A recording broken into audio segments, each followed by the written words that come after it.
দিপাড়া বাজার গেলাম সার্কাস খেলা দেখতে যাইয়েই দেখি সে কাকু সে আগুন ঘুরোতেছে মাজায়। ও কাকু, এই আগুন যদি আপনার প্যান্টে ধরে যাই এই দায়ভার কেডা নেবে? আমি কিন্তু নিতে পারবো না বলে দিলাম। কিন্তু আমি কিন্তু সরল সোজা মানুষ। এরপর আবার সে আগুন সে মুখ দিয়ে নিবেতেছে, এত কষ্ট করা কি দরকার ছিল?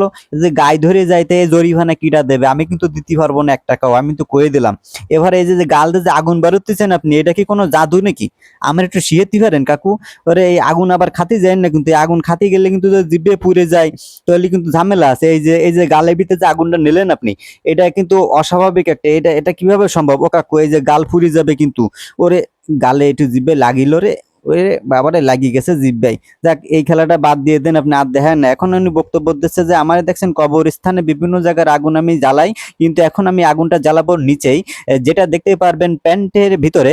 এই বিভিন্ন ধরনের বক্তব্য দিয়ে কাকা এই আগুনটা কিন্তু পুরো প্যান্টের ভিতরেই নেবে মনে হচ্ছে আমার। তা দেখতে পেলাম যে আসলেই সত্য ঘটনা। ওরে কাকু, এত বড় রিস্ক নিয়েন না কাকু।